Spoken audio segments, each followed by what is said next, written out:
Greetings, this is Paul, your Pacific Northwest trail guide. I want to help you pick your next trail to explore, so let's check this one out. The Diamond Peak Wilderness Area is one of the great alpine hiking areas in Oregon. There are many things to see and different ways to explore the area. You can't see it all in one trip, but this guide will at least take you on a route where you can catch a few highlights. I'll take you on a loop around Diamond Peak, covering most of the west half of the area. The loop is about 25 miles with 4,500 feet of ascent, up at over 5,000 feet elevation to start. If that's not enough to wear you out over 4 days, there's also an optional summit hike to the top of Diamond Peak you can add on in day 2. There are a few extra items you might consider packing for this trip. While there is tree cover on most of the trail, you'll be exposed in some areas and on most of the optional summit hike, so you might want protection from that. You'll also run into lots of wild blueberries in late summer, so you might want something to collect those in. There's also lakes along the way with fishing opportunities if you'd like to try catching your dinner. And lastly, as usual, there are no shelters or water fountains along the way, so you'll need to bring all your standard gear. Our starting point is at Corrigan Lake Trailhead, about 22 miles outside of Oakridge, Oregon. After passing through most of the town of Oakridge on Oregon Highway 58, you turn right onto Kitson Springs Road and follow it as you pass Hills Creek Dam and Lake as it turns into Forest Road 23, which takes you all the way to the trailhead. It's paved most of the way, but turns to gravel at this sign, indicating you are about 3 miles out.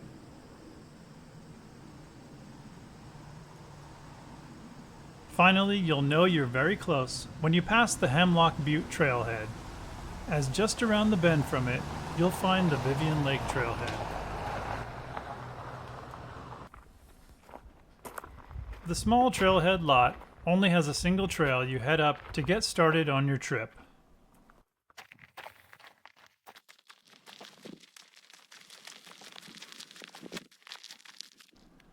It splits off briefly and joins together again at the Wilderness Permit box, where you should fill out a permit to document your stay.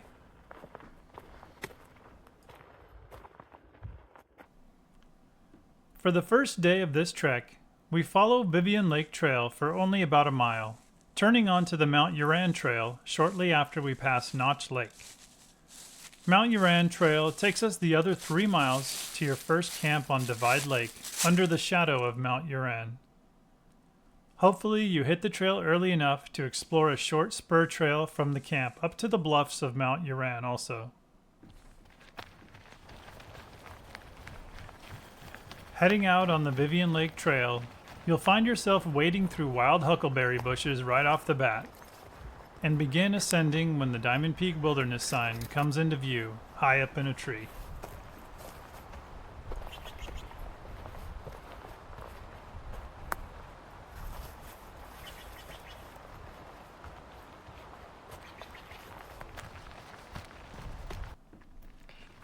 The first junction you come to on the Corrigan Lake Trail is with the Diamond Peak Tie Trail. This is the trail we'll be coming in on when we complete our loop on the last day, but continue straight here.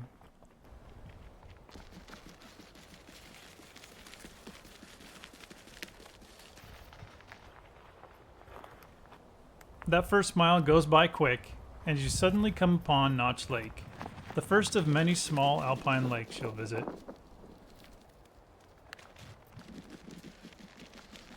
Soon after you leave the lake behind, you come upon Mount Uran Trail, where we turn right onto it and continue the journey.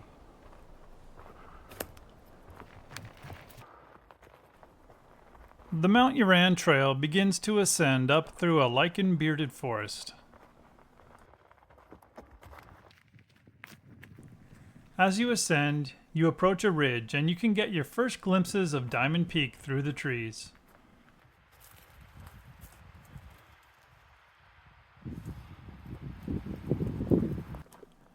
As you continue on, the views of it improve.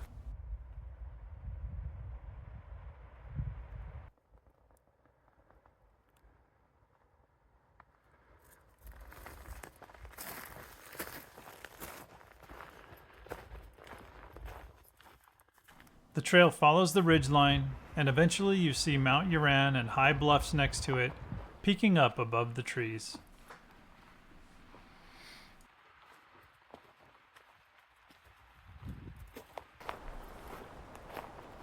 The trail approaches Divide Lake, with the main camp area at the first approach to the lake.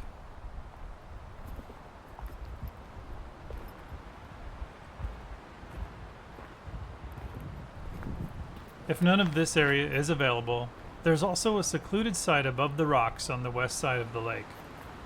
Or you can continue on the trail past the lake to a couple more small sites that are between Divide Lake and a couple of smaller lakes just beyond it here.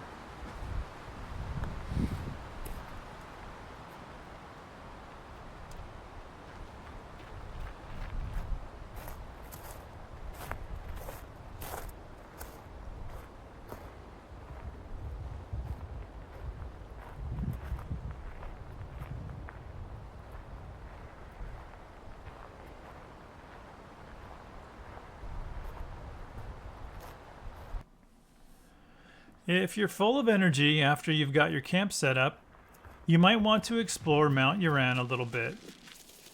You can find a little trail heading up towards it right where the main trail approaches the lake. As you head up it, the trail gets very steep very fast. As you come out of the trees, the trail gets more steep and loose and rocky as well. Hitting this trail is a nice warm-up or taste of what the Diamond Peak Summit Trail is like. It is similar but much longer depending on how far up you go. This other peak right next to us is just as high as Mount Uran but is unnamed.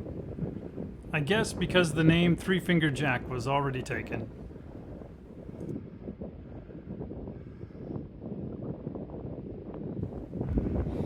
The trail kind of fizzles out here, though you can explore a bit higher without whipping out the climbing ropes if you like. This is as high as you need to go to turn around and take in a great view of Diamond Peak from the north. A little part of the lake can be seen far below as you begin your descent back to camp. Take care on the steep descent and you'll soon return to camp.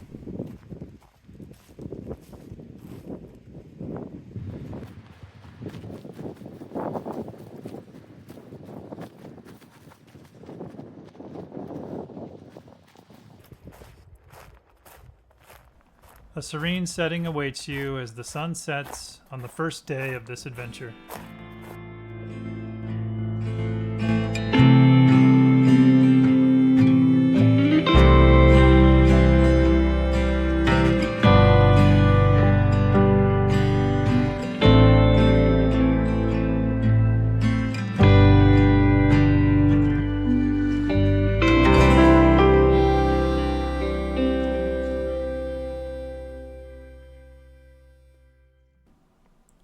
The second day of the trip begins with a long hike all the way around Diamond Peak from north to south.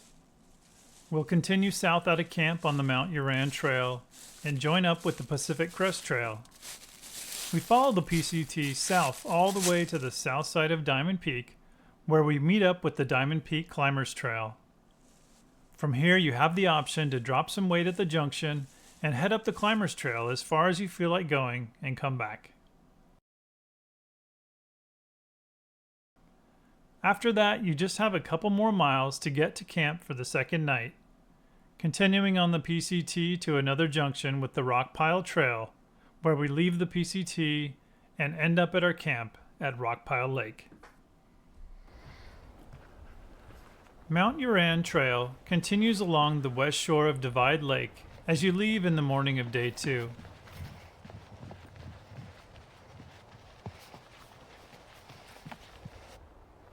You pass by those other small lakes near Divide Lake and begin to climb out of the basin and leave Mount Uran behind. As you crest the ridge of the basin, a spur trail can be seen going off to the left, which approaches the rocky spines above the east side of Divide Lake if you choose to explore it. The main trail continues downhill towards the Pacific Crest Trail.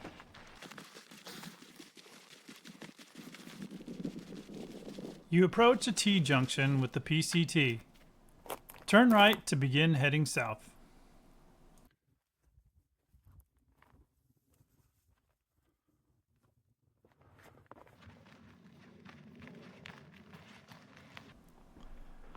After not much time heading south, you pass a small pond. Last chance for water before you reach Mountain Creek on the southeast side of Diamond Peak.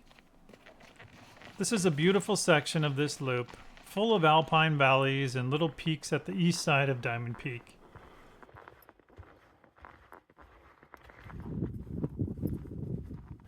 Regardless of the time of week you are here, you're likely to run into several PCT thru hikers heading north.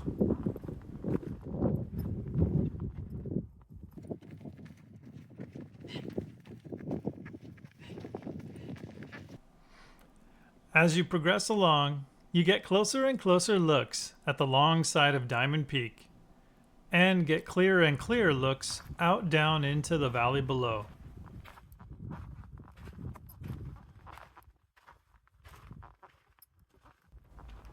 The trail turns west again and ducks into a mature forest for the last stretch before the junction with the Climbers Trail. The Diamond Peak Climbers Trail is marked by two small rock cairns here. This is where we'll drop some weight and head up to explore the Climbers Trail for a while.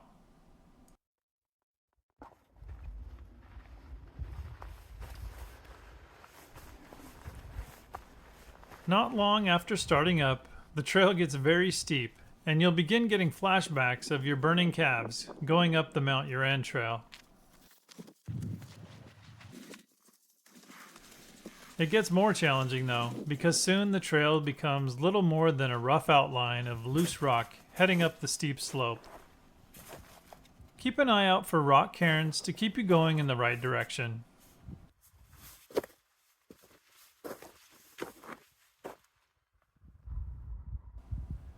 About halfway up elevation-wise, there is a nice spot with a good sitting rock near this old gnarled tree. This is a decent place to take in some views and head back if you've had enough.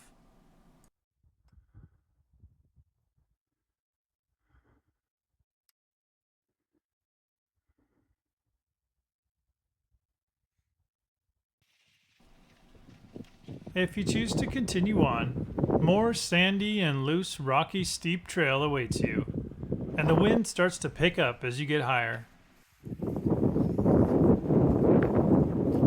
As you get closer, the top of the closest of the three peaks of Diamond Peak comes into view, encouraging you on.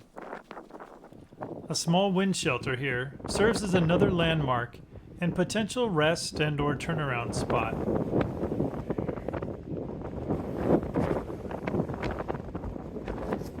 The trail past this point takes the difficulty up one more notch, as it is a very loose and sandy steep route that may have you sliding backwards a bit as you fight to get up it.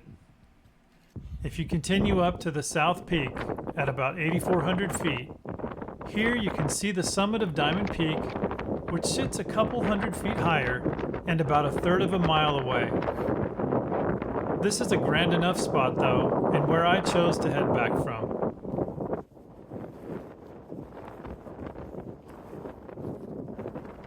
Gravity helps you along your way for the return trip, and before long you find yourself back at the Pacific Crest Trail.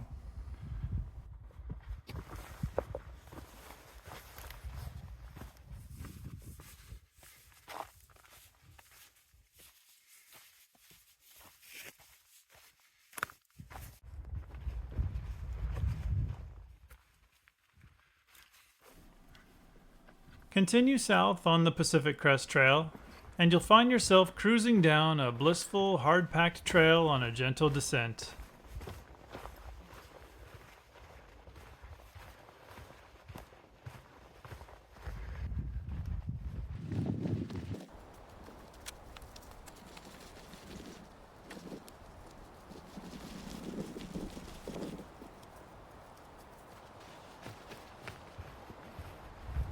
After 1.3 miles, you reach the junction with the Rockpile Trail, where we turn right to head off to our second camp.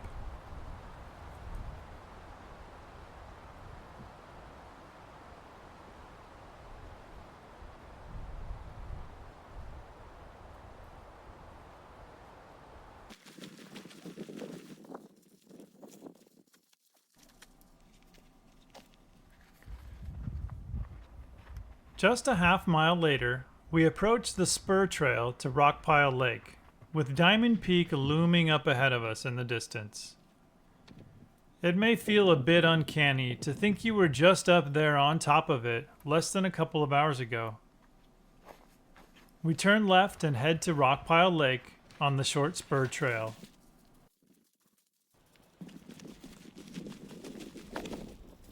The trail approaches the serene setting of Rockpile Lake and continues off to the left around the southeast side of it where all of the camping area is to be found.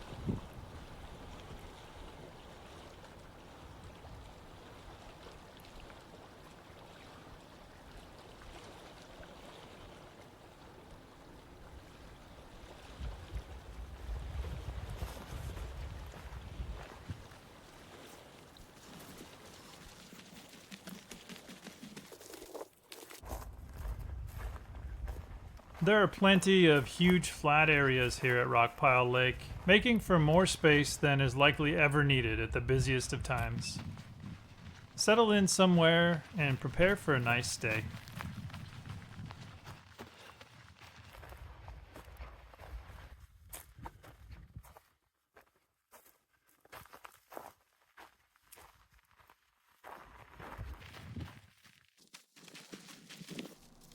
Before this was a wilderness area, people used to drive cars up a road that is now the Rockpile Trail that you were just on to visit this lake and nearby Marie Lake. Whenever you're in a place, it's easy to just see it as it is now. If you find yourself walking on Rockpile Trail sometime, you might imagine what it looked like back then.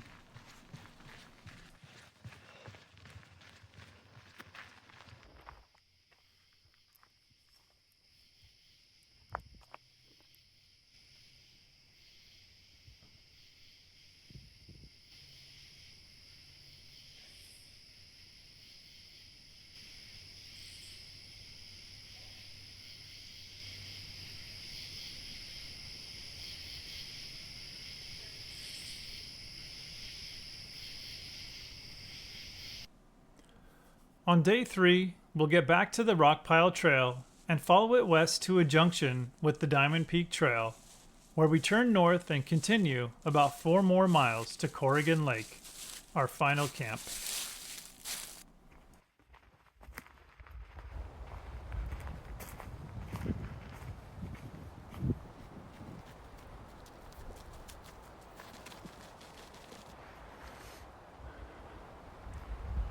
Saying goodbye to Rockpile Lake, we head out on the spur trail to get back to Rockpile Trail.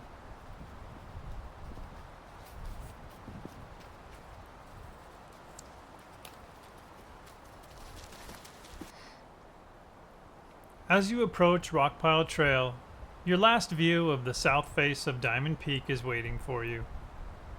You've only made it halfway around though, so there's more sides to see.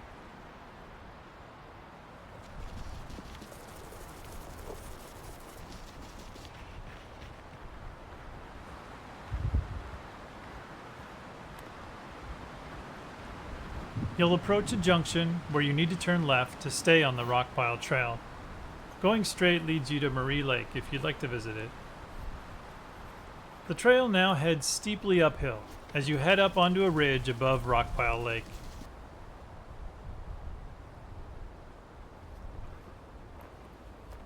Once you've made your way along that ridge, past the Diamond Rock Pile, the trail turns downhill and into a forest after giving you a last look at Summit Lake.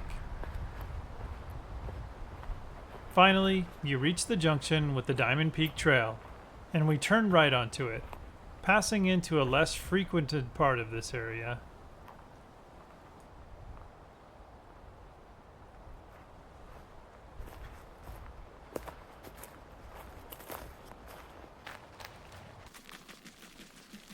The Diamond Peak Trail meanders on through, alternating scrubby and sparsely treed hillsides and more sheltered, thicker forest sections. After the first mile and a half, we pass the junction with the Pioneer Gulch Trail and continue on straight ahead.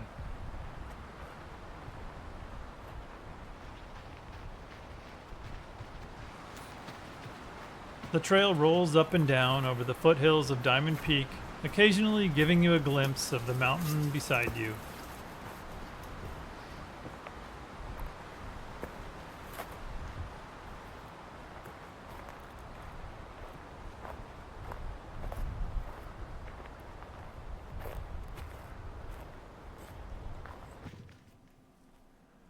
The next junction you approach is with the Corrigan Lake Trail, where we turn left to head down to Corrigan Lake for our last night in the Diamond Peak Wilderness.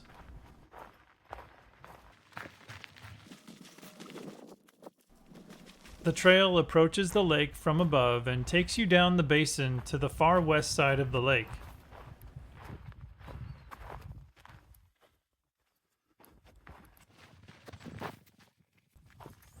Once you've made it down to the level of the lake, a short spur heads off to the left to bring you to the water's edge.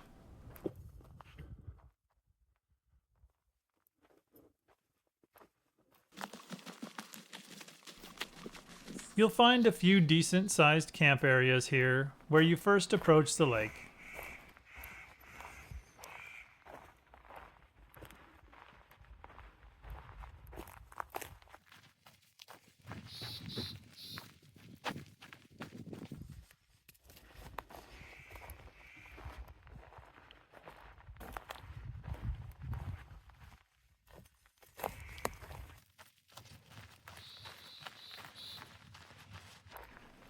There's a nice little trail that goes all the way around the lake's shoreline. You can find a couple of smaller campsites on the other end of the lake on this trail as well. I doubt you'll end up camping there though, unless you have to, because the west end of the lake offers an incredible view of Diamond Peak rising up above the lake and forest.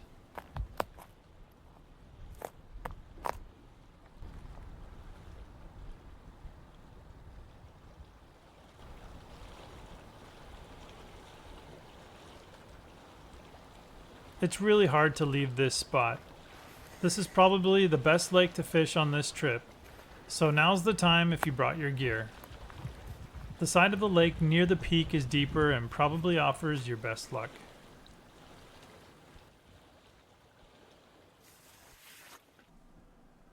For our final day in the Diamond Peak Wilderness, we'll return to the Diamond Peak Trail and continue heading north on it until we reach a junction with the Diamond Peak Tie Trail.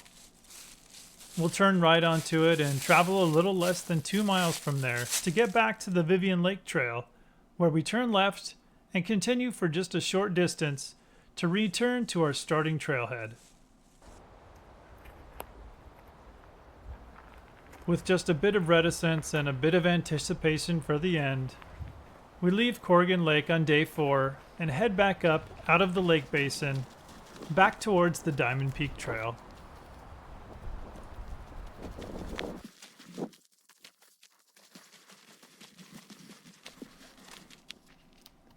Back on the Diamond Peak Trail, our journey continues.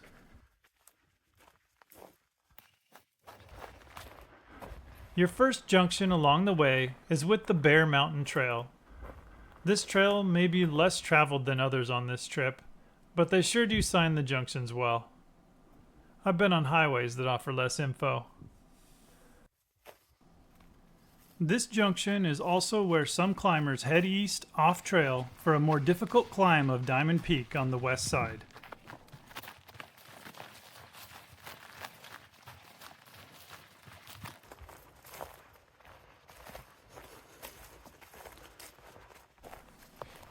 Well, maybe not all of the trail is well signed, but maybe just temporarily not. Passing this junction with the Blue Lake Trail, there is just some bright ribbon here where there was perhaps once a sign. Putting another junction behind us, we forge ahead.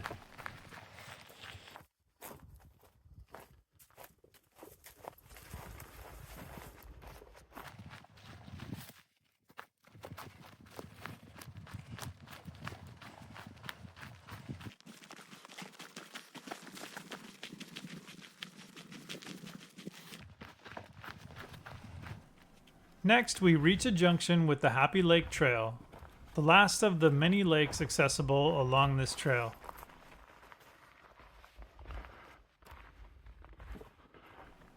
Continuing on, the Diamond Peak Trail progresses through similar terrain, yet you find the up and down slopes steeper on this north half of the trail. And you'll cross a few dry creek beds, assuming you're here in the summer.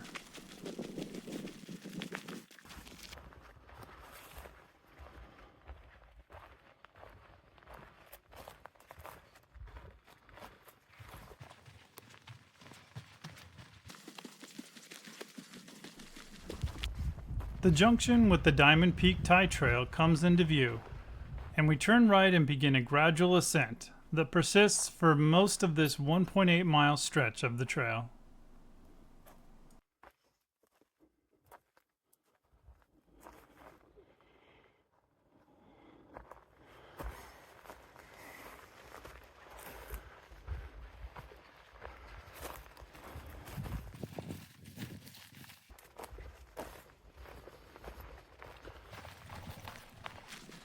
As you continue up the slope, the wild huckleberry bushes seem to get thicker and thicker, crowding and overgrowing the trail.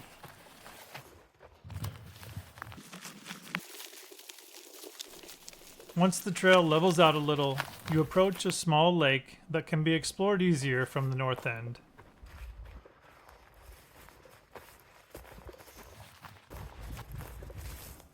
After the lake, the trail transitions to an area that appears to have taken a lot of damage recently, as many fallen trees disturb the trail. The trail begins to descend as you close in on the junction.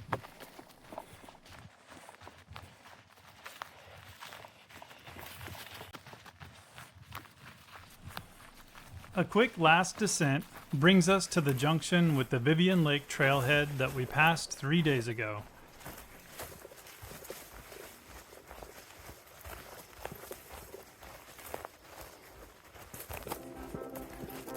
Turn left and the trailhead awaits about a half-mile away.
Okay, let's go over the ratings for this trail.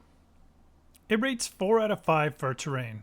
Not so much for specific obstacles to overcome, but the terrain to venture up onto Diamond Peak Climbers Trail can be very challenging. If you do this trip without exploring Mount Uran or the Diamond Peak Climbers Trail though, you can do the whole loop with encountering only average trail terrain. For elements, there are many things to consider, including high winds, exposure, limited accessibility at times due to snow, and bugs if you visit too early in the summer. I rated 3 clouds out of 5 for elements. The daily mileage for this trip gets a pretty average 3 boots for distance. And when considering the climb for this trip, I rate it an average 3. The only grueling ascent you really encounter is on the Climbers Trail if you choose to do it. And if you do, you can do it unloaded. Well, that wraps up this edition of Pacific Northwest Trail Guide. I hope I have or will soon help you pick your next trail to explore. I scouted this trail in September of 2023, but trails are always evolving. If you pick this trail and encounter any changes people might like to know about, please help out your fellow explorers by sharing in the comments on this video. I've shown some of the beautiful sights of this trail in what feeble capacity video can render. A picture may be worth 1,000 words, but an experience with all of your senses cannot even be conveyed in pictures or videos. So don't take my word for it. Get out there and see it for yourself.